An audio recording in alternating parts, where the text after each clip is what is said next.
Picture this. It's China's biggest shopping festival, and the stores are empty. No lines, no buzz, just silence.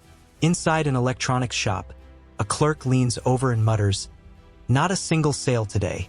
This isn't some rural town. This is downtown Guangzhou, once a symbol of China's consumer power." So what happened? What could make a country of 1.4 billion people simply stop buying? Maybe the scariest collapse isn't triggered by a financial crash or foreign war. Maybe it begins when ordinary people quietly lose faith in their leaders, their economy, and their future. For decades, China was the world's economic miracle, the factory of the planet, a rising middle class, and most importantly, a booming consumer market. Not anymore. Retail sales are tanking. Official data says Q1 of 2024 saw just 3.1% growth, a shadow of the 8% China posted before COVID. But even that number is padded. In major cities like Beijing and Shanghai, March retail figures dropped 10% and 14.1%. That's not a slowdown. That's a crash. But this isn't just about spending. It's about psychology. People are scared. According to the IMF, China's household savings rate has spiked to 32%, the highest in a decade. In a country where growth was once gospel, families are now hoarding cash like it's wartime. And that's because for many it is a silent war against uncertainty, layoffs, stagnant wages, crumbling trust. One woman in Chengdu told reporters she hasn't bought anything but groceries in months. "I have a job now, but who knows next year? My son graduates in 4 years. What if there's nothing waiting for him?" That fear is contagious. It spreads from apartment kitchens to factory floors, from checkout counters to boardrooms. It shows up in canceled vacations, delayed purchases, and ghost town malls. And it's choking businesses.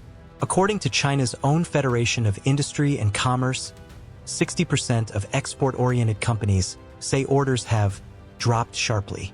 Many admit they won't survive another year.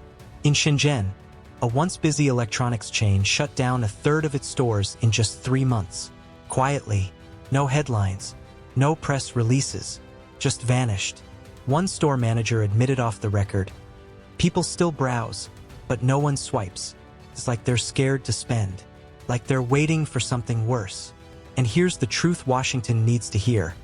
This isn't just a Chinese problem. This is the fallout of a collapsing supply chain, a broken trade system, and a population that no longer believes growth is guaranteed. When 1.4 billion people stop participating in the economy, the impact ricochets across the globe. Beijing still talks about macroeconomic stability, but inside the country, something deeper is unraveling.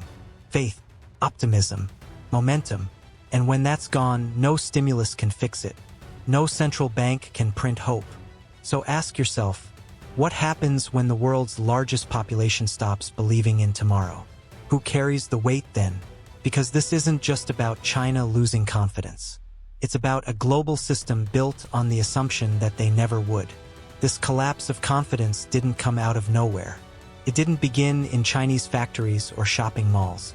It began in Washington, specifically with tariffs. Donald Trump didn't just slap China with taxes. He rewrote the rules of global trade.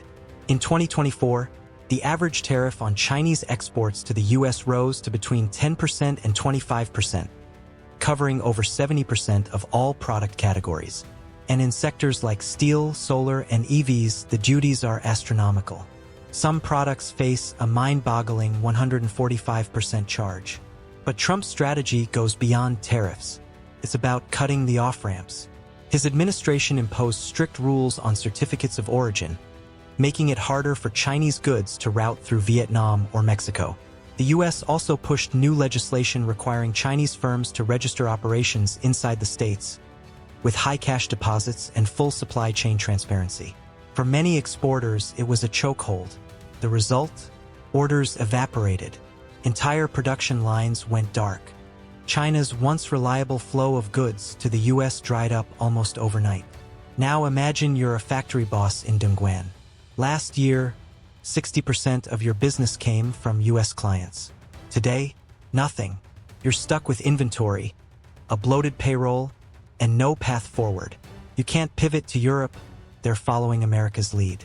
You can't dump to Southeast Asia, demand's too small. You're locked in. This isn't an accident. It's design. Trump didn't just aim to protect American industries. He aimed to expose the structural weakness of China's export model and push Beijing into a corner. And here's the twist. It worked. Even China's top economic officials now admit off record that the country's dual circulation strategy, meant to shield the economy from foreign shocks, has failed to gain traction. The domestic market is too shaky, and the external one is closing fast.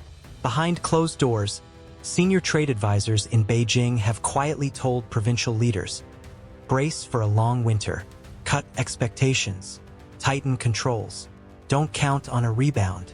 One local official in Guangdong leaked that Beijing warned them not to expect any major export stimulus this year. We were told to stabilize the mood, not the numbers, he said. This is the kind of collapse that doesn't make headlines at first, but it spreads. First the exporters, then the suppliers, then the workers, then the shops, then the homes. And the scariest part? China doesn't have a playbook for this. Because when a government builds its legitimacy on delivering growth, and suddenly, there's none to deliver what's left. So when Americans see empty shelves, or job losses in Midwest factories, or chaos in overseas markets, remember this, it all started with a trade war, and that war is being won, not on a battlefield, but at the checkout counter. It began in the loading bays. Containers sat idle, untouched for weeks. Forklifts parked and rusting. Workers sent home, told not to come back until there were new instructions. That was early 2024. By April, the cracks had turned into ruptures. Thousands of small and mid-sized factories across Guangdong and Zhejiang started shutting their doors. Not because they mismanaged funds, not because of COVID, but because their American clients simply vanished. Trump's tariffs had done something Beijing never expected. They didn't just make Chinese goods more expensive, they made them unwelcome. One textile manufacturer in Dongguan, who asked not to be named, said bluntly, "We survived the 2008 crisis. We survived the pandemic. But this, there are no orders, no signals. It's like the lights went out. When orders disappear, cash stops moving. And in China's tightly leveraged manufacturing ecosystem, that's a death sentence. Suppliers stop getting paid. Payroll is frozen. Equipment leasing firms can't collect. The entire industrial chain begins to choke." By mid-2024, bankruptcy filings among SMEs, small and medium enterprises, hit a 15% surge, the highest level in over a decade. That number doesn't even include the thousands of workshops and shadow operations that operate unofficially. In truth, no one really knows how many factories have died. But the signs are there. Tooling warehouses are being liquidated at a loss. Commercial landlords are slashing rent just to keep tenants. In places like Foshan and Wenzhou, entire blocks of industrial zones have gone dark. What makes this collapse more dangerous than any before is how fast it cascades. In the past, a slowdown in exports could be offset by rising domestic consumption. Not this time. China's own consumers have gone into lockdown mode, saving, not spending. That means factories that once hoped to pivot inward have nowhere to run. A manager at an auto parts firm in Ningbo shared his frustration. "We tried shifting to the domestic market, ran ads, offered discounts, but no one's buying. The middle class is frozen." And while Beijing pushes slogans about high-quality development and technological self-reliance, factory bosses are dealing with brutal realities. Canceled contracts, rising debt, and growing silence. The silence is the hardest part. It's not just about the missing orders. It's the missing confidence. The missing belief that tomorrow will be better. In a system where momentum is everything, that loss of faith is lethal. One insider from a local business chamber in Jiangsu revealed in private, "The government keeps asking us to stay optimistic, but the banks aren't lending. The clients aren't buying. What exactly are we supposed to be optimistic about?" At the national level, Beijing has tried to stem the bleeding. Interest rates were trimmed. Some VAT refunds were expedited. But that's aspirin for a broken spine. What these factories need isn't a tax break. It's demand. And right now, demand is nowhere to be found. The American consumer has walked away. The Chinese consumer is paralyzed. Europe is de-risking. The global south doesn't have the wallet. Every path that once made China the world's factory is now blocked, narrowed, or booby-trapped. And so the chain reaction continues. One closure leads to another. One job lost ripples into 10. One industrial park's collapse ripples into the logistics firm, the packaging plant, the cafeteria that served lunch to the workers. This is what systemic failure looks like. Not fire and brimstone, but silence, shrinking margins, missed payments, empty chairs, lights off by 6 p.m. Factories in China are not just losing money, they're losing hope. And hope, once gone, doesn't come back with a stimulus package. It has to be earned. And right now, China's production engine isn't just stalling. It's suffocating. If factories are the heart of China's economy, workers are the blood. And right now, the flow is bleeding out. Across industrial provinces, from Shandong to Sichuan, a silent exodus is underway. Young workers are leaving assembly lines not for better jobs, but for no jobs at all. Many are returning to their rural hometowns, exhausted, defeated, and disillusioned. Why stay in cities where rents climb but wages don't? Where job boards are blank and shifts get canceled by text message? There's a phrase going viral among China's youth.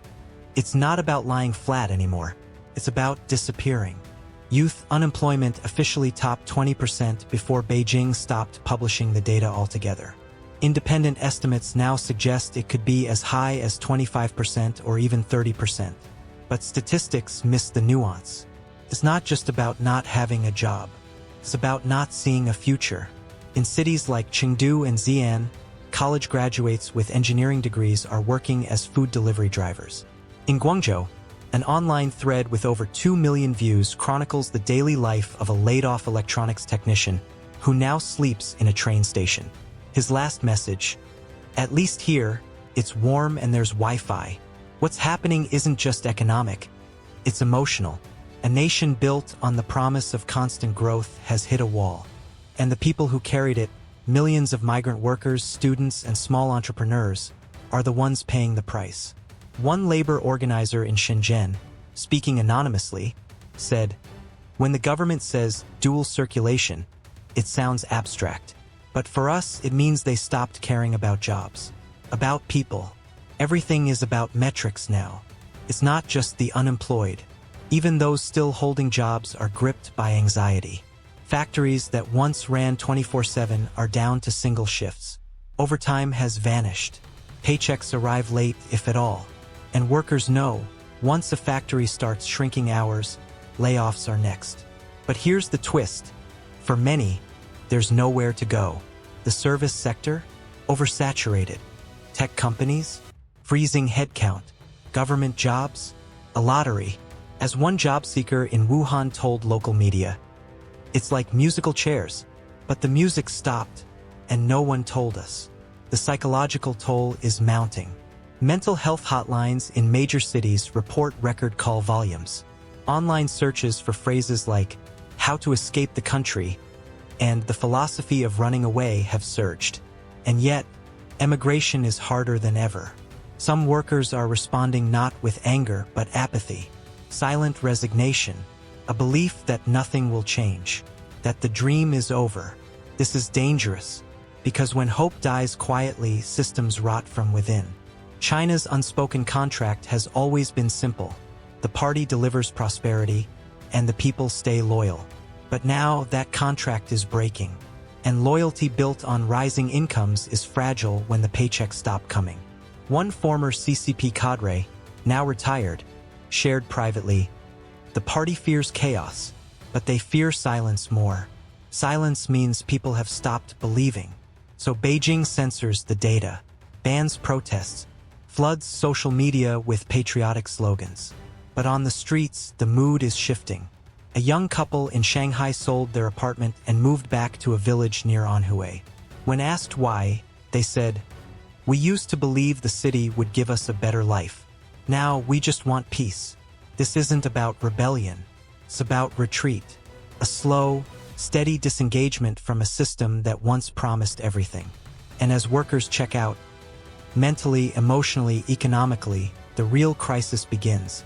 Because buildings can be rebuilt. Machines can be restarted. But trust? Trust takes years to earn, and one silent season to lose. China's collapse isn't loud. It's quiet. It's a shift in posture, in spirit, in belief. And unless Beijing finds a way to reconnect with its people, not just through policies, but through purpose, the silence will only grow. While China faces a collapse of confidence at home, the rest of the world is quietly turning the page. In boardrooms across New York, Frankfurt, Tokyo, and New Delhi, one conversation dominates. How fast can we move out of China? Wall Street no longer sees China as the land of endless growth. JP Morgan recently downgraded Chinese equities for the third time in a year. BlackRock's Asia fund cut its China exposure by nearly 40%. In private calls, fund managers are asking a brutal question: is China investable anymore? The answer is getting clearer. Capital outflows from China hit $49 billion in Q1 of 2025, the highest quarterly loss since records began. The yuan has slipped steadily, and foreign direct investment, once a pillar of China's rise, is evaporating. And it's not just money. Factories are relocating. Apple moved part of its iPhone assembly to India. Samsung now relies on Vietnam. Even mid-tier manufacturers are scouting Indonesia, Mexico, and Eastern Europe. The reason is not just tariffs, it's trust. Executives worry about political risk, about data security, about raids and arbitrary regulation. A German auto CEO recently told Reuters off-record, "We fear that doing business in China has become a geopolitical liability. This isn't the decoupling everyone feared. It's worse. It's fragmentation. Quiet, relentless, strategic. Countries that once relied on China are building new trade corridors. India just signed a $6 billion logistics deal with the EU. The US is funding semiconductor plants in Arizona and Ohio. Japan and South Korea are building rare earth partnerships with Australia. And China is being left behind. Even in the so-called Global South, Beijing is losing ground. African and Latin American leaders now demand better terms, not just easy credit. Belt and road projects are under review. A leaked document from Kenya's Ministry of Finance recently warned, excessive exposure to Chinese loans may pose long-term sovereignty risks. The momentum has shifted, not with fireworks, but with contracts, with shipping manifests, with flight bookings, with boardroom whispers. And as the world rewires itself away from China, Beijing's options narrow. It's not just that China is being isolated. It's that China, for the first time in modern history, has become optional. For decades, the logic was simple. You couldn't build global supply chains without China. Now, you can. Slowly, expensively, but you can. And the moment that became true, everything changed. Beijing can still bluster, still talk about high-quality development and self-reliance. But the truth is, the world has called their bluff. Because global business doesn't wait for political face-saving. It follows margins, stability, trust. And right now, China offers none of those. This isn't Cold War 2.0. It's supply chain Darwinism. Adapt or be replaced. And the market has spoken. So while Beijing censors protests and pumps optimism on state TV, ports go quiet, investment bankers fly elsewhere, and the world moves on, not with anger, but with indifference. And for a regime built on global relevance, indifference may be the most dangerous verdict of all. China's economic miracle wasn't just about factories and exports. It was about belief. Belief that tomorrow would always be better, that the party could always deliver, that growth was guaranteed. But belief, once cracked, spreads like a fault line, through factories, through households, through global markets. And now the silence is deafening. No protests, no riots, just millions quietly stepping back. From spending, from ambition, from the system itself. The question isn't whether China will collapse. The question is, what happens when 1 billion people stop hoping?